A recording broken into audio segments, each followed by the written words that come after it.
student teaching with Miss Anna Cannon and Mr. Bob Vierra. And he went out for knee surgery, so Anna asked me to come fill in for him. She said that, what did she just say? She said I was as loud as he is. Not as long as it was loud. So I filled in, and then he just decided to retire, so he was actually on the interview committee and hired me, and I've been here ever since. So I certainly owe my life from that point on to him seeing that in me, and so I appreciate him for that. I think all I'm going to do is kind of tell you where we came from, where we're going, and introduce some of the. We have Brendan Close over here. He's a new hire. This is your second year. Samantha Bright, she's in her second year. And we have Kendra Beams and Austin Weatherby. They couldn't be here today. So our program's gone from 2 to 5, so we're expanding. And a lot of changes have happened out here since Mr. Vierra was here. But I was just talking to Mr. Ponce over there, and he kind of hit the nail on the head.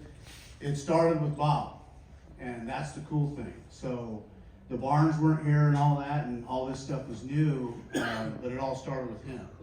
So that's kind of the thing. You need somebody that can do that. You need somebody that can start something off and have the foresight enough to see that what's going to happen in the future. So we certainly appreciate him for that. Kids in this community are certainly benefiting from that. I told the story at the fair. You know, I like to kind of say something funny if I can. Big football player.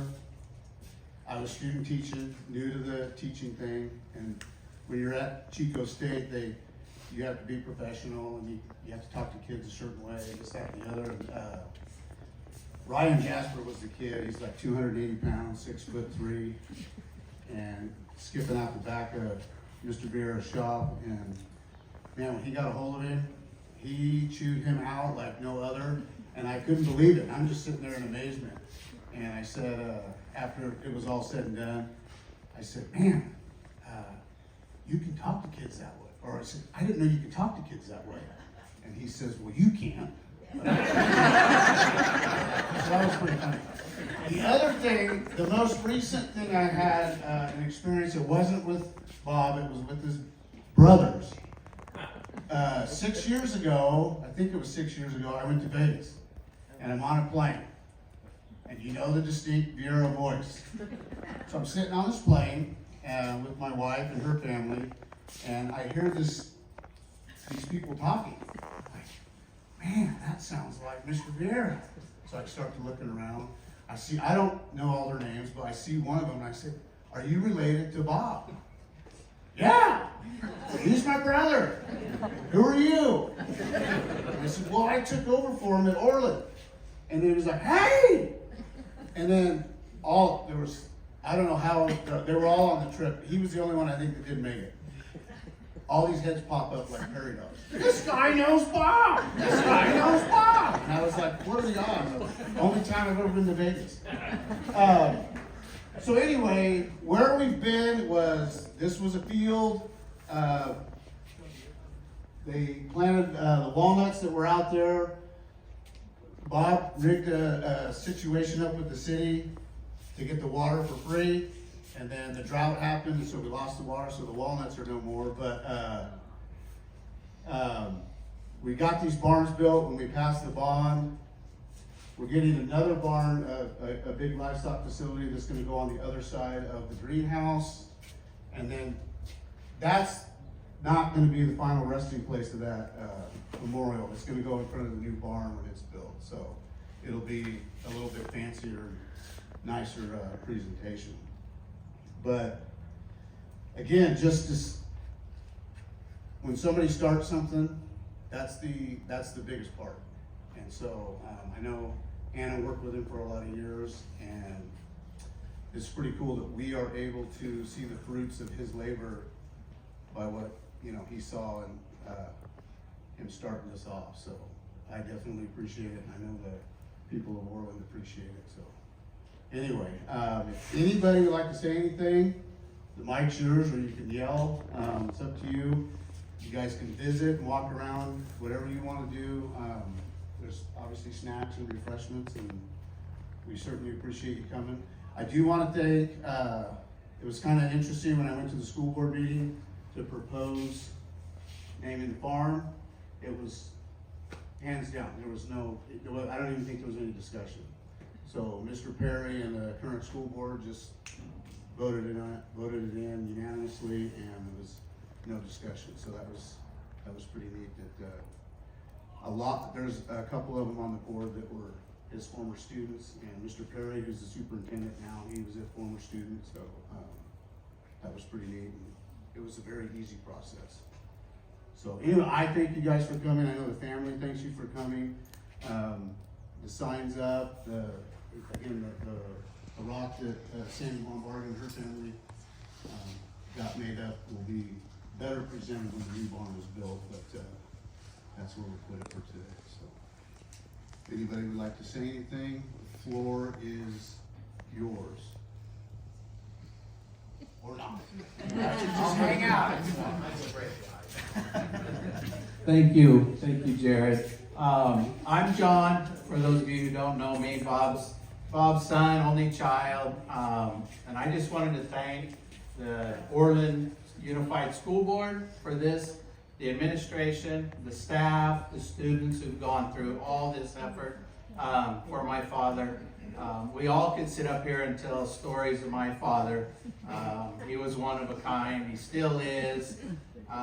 Just today, people, Jesus Christ, you look like your dad more and more. Thank you. Thank you. You have hair. Yeah, I have hair. Bonsi, Mr. Carroll, he's the same thing, you know. And so, in addition to, all the Orland, the Unified, our family, a lot of our immediate family is here.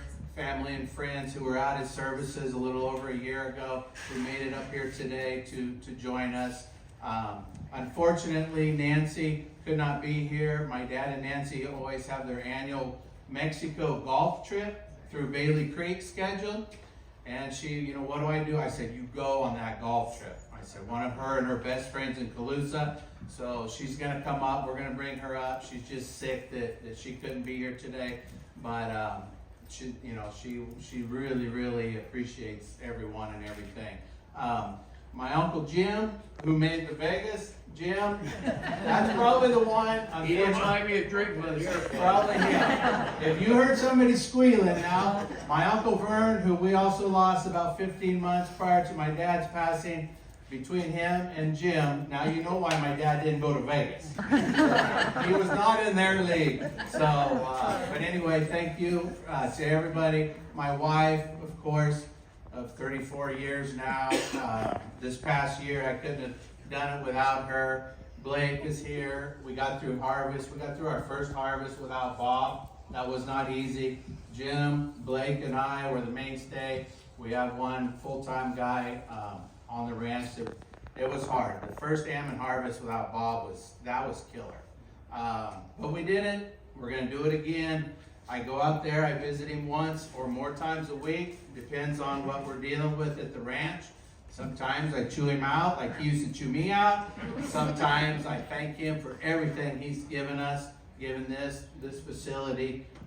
When I think back, we're talking dates and how long everything and how time flies, and he's been gone a year already.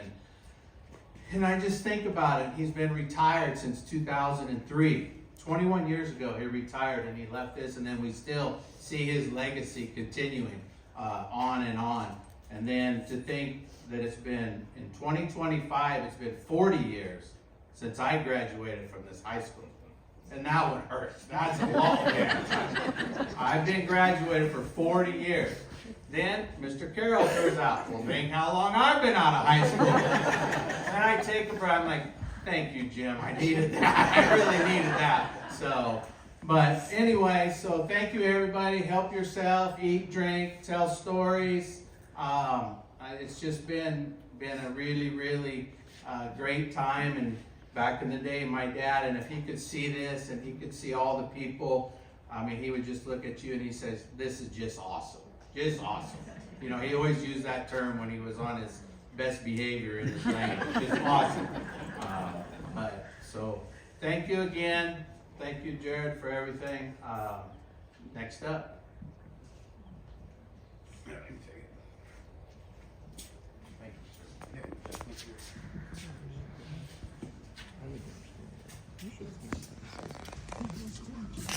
Any other stories? Oh, here we go.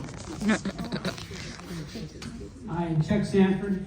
I went to, graduated, you think you've been graduated a long time. 68, I was gonna get drafted, so I went to Butte the day they opened. Made it through Chico State, Butte. That draft got me through ag, A's and B's all the way, man. Nixon, he came in and I'd kiss him right now. We got out of the war, but anyway, ag teachers, I became an ag teacher, taught for 16 years at Las Plumas High School. Anyway, I look back at Tom Forrester, Paul Crawford, Big Al Von Bargen. I could tell you stories about him too, but anyway. But Ron Borges was an auto shop teacher, and he found out I had a teacher credential, and he taught from 2000, anyway, from 1990s to 2000 with Bob. And I called him, he's up in Redding, and he's got a cold, but anyway, he'd come down otherwise. But he said that one thing about Bob, he said that he still remembers, he says, these kids, they gotta have something in their toolbox. They come in here with the empty toolbox. And anyway, Bob would always try and fill up their toolbox. One story, I subbed for Ron Borges for about a week when he had sinus, and then it ended up being 2 weeks. But one morning I got to the auto shop and I could feel the vibrations of the wall, the cement wall between ag and auto shop. And what the heck's going on in there? So I run over to the ag in the office where Paul Crawford used to sit there and smoke his cigar, you guys remember. Anyway, Vierra, his veins in his neck were sticking out, and poor Westmock, I wish he was here, he'd just stand there like this, and Bob was just chewing him out. I go, man, I gotta get in the middle of this one. So I says, Smock, what did you do this time? You're gonna cause Mr. Vierra to have a heart attack. And I says, you know what your problem is, Smock? I said, you're doing the same thing that your dad and I used to do every morning before school. But anyhow, Bob was a great guy, and Anna, you need to come up here and tell some stories about him. And anyway, where's she hiding at?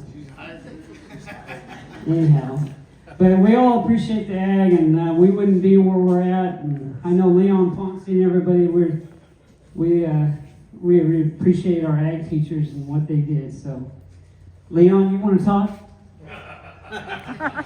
Sure. Oh, Bob. What a crappy guy.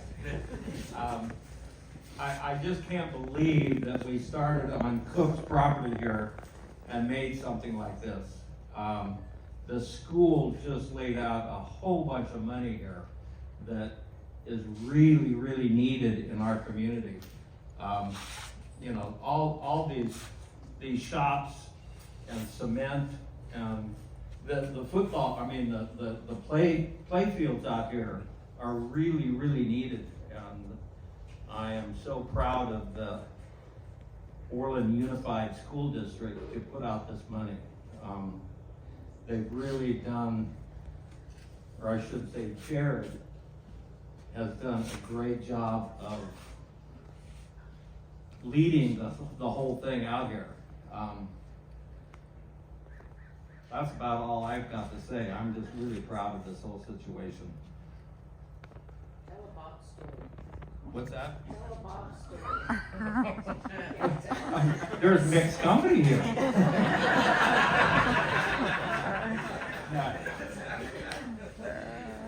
I'm out of words. Thank you, everybody. I have another one, just to the testament of the kind of person that he is. Mary Ann Lessa, who taught here child and family development, she started here, and the way she explained it, she was under a partial school contract and a partial, they had ROP back then. She wasn't getting full-time salary, she wasn't getting benefits.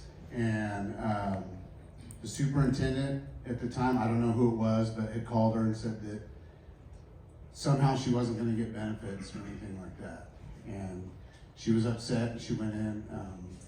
She told me this after we had the news of Bob's passing. She was just telling me the story, and she went in and was talking to Bob about it, and he said, "I'll be back." And he left. And when he came back from the district office, she had a full signed contract with full benefits. So he apparently let the superintendent know what he needed to do. And that's the kind of person, I certainly didn't know him as well as most of you, but that's what I gathered. If you were on his team, he would fight to the death for you. And, to go up to the superintendent and tell him how the world is gonna work, or, Bob Vierra is gonna be all over you. So he won. Anyhow. Anybody else wanna say anything? Anybody at the top with him for 30 years wanna say anything? Silence is golden.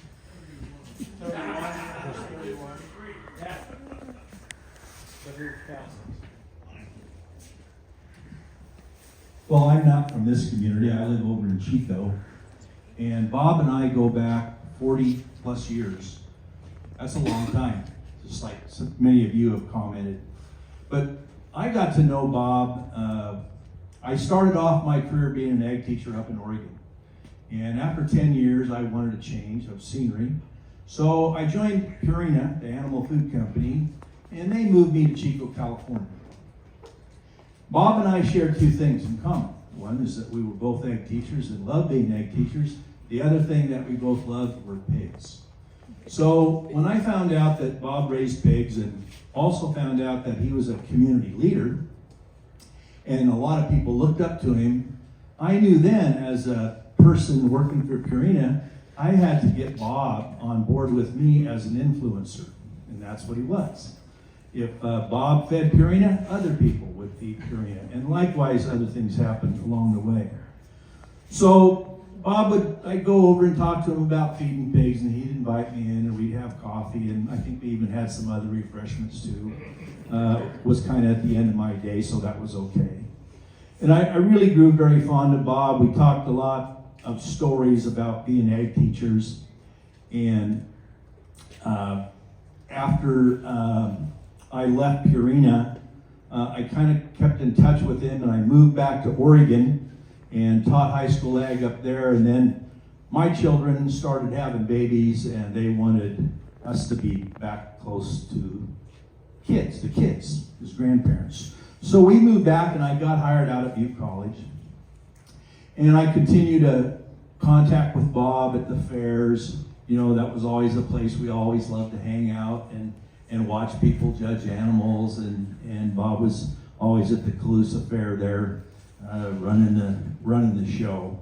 And we'd sit and talk stories. And I have to share one story with you that I remember pretty well.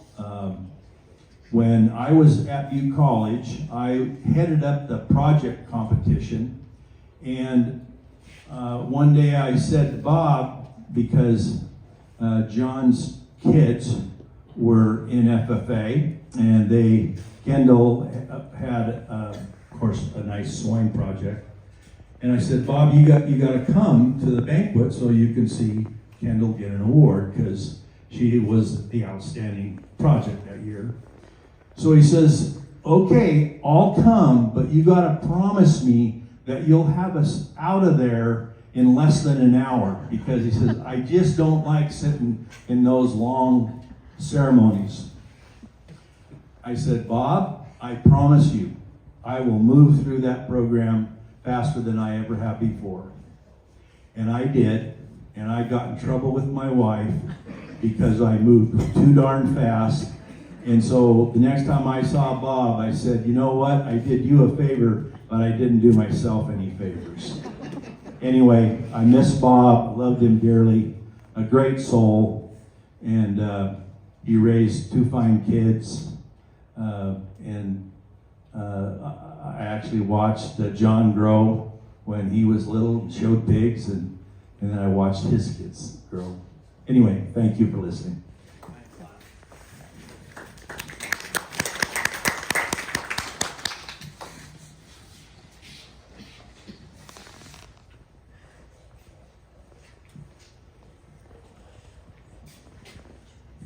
My name is Jody Halsey-Meza. My parents are Stephen and Marty Halsey right over there. Honestly, Mr. Vierra was not actually one of my teachers at Orland High School. I was a student there, but I was not a big FFA or ag kid, and I have a feeling that a lot of you here probably already know that. But my sisters were, and my father, most especially, was a big FFA and ag kid.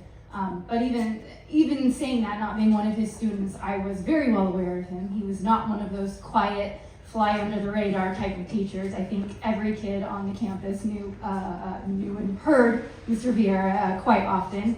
But like I said, my dad was a big FFA and ag kid, probably the biggest kind of FFA and ag kid that you can have, president of FFA his senior year. And so I've always heard many stories of how important Mr. Vierra was to him as an ag teacher, and then later as a mentor in his life, and eventually as a friend. So I think that really speaks a lot to generationally how much of an impact that Mr. Vierra had, and I just want to say that we're really grateful as a family that this has been dedicated to his memory. So thank you.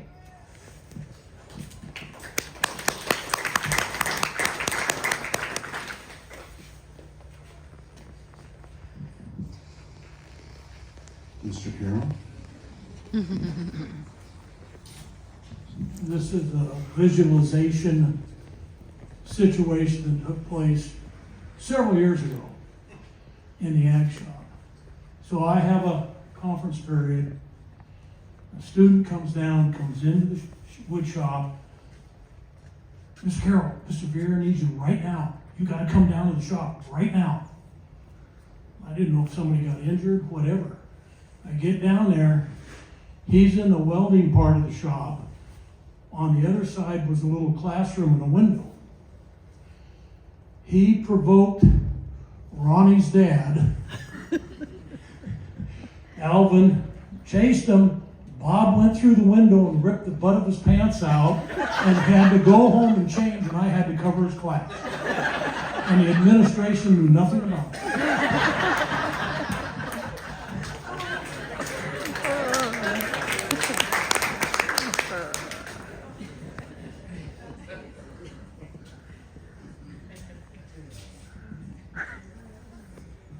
Here we go.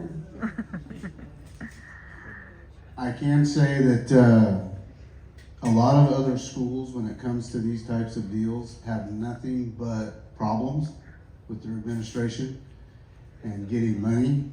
And I think that as it goes along with the Marianne Lessa story, that Mr. Vierra instilled fear down to the DNA level so that anybody that gets elected on the school board here does not mess with the ag department. So that's always been kind of, I hear all these horror stories from other schools and I'm like, oh, we're doing pretty good. So, would anybody else like to say anything? If not, we can just visit. Again, the greenhouse is right there. To the north of that will be a new, what would be 50, 60 by 100, 50 or 60 by 100 livestock barn, and that memorial will go over there. If anybody wants to at some point, the shops are there if you wanted to look at that. They've changed quite a bit, but again, funny story, when I took over for him, I'm not a very organized person, but his organization method was coffee cans. The tool room was floor to ceiling stacked with coffee cans full of different nuts, bolts, and screws, and anything that we've since used them all, but, yeah, that was the organizational method, but it worked, and I think he did inspire a lot of people, and, yeah. I guess having money and things like that are great, but you always hear, how big's the procession? How big's the ceremony when you're laid to rest? And his was pretty big. And that's what's important, how many people that you touch in your life. And yeah, he was ornery, and yeah, he was loud, but it was probably mostly out of love. So it's pretty cool that you guys are all here and that we can honor him. So, and hopefully we'll go on continuing to honor him for years to come. So again, I would like to thank the school for allowing us to dedicate the farm in his name, and to wish all the best to his family. And you are all free to browse and, oh, Miss Hemmel right here wants to jump up on this hay bale. If we can get everybody kind of in here and we'll take a picture, that would be great, so that we can have that.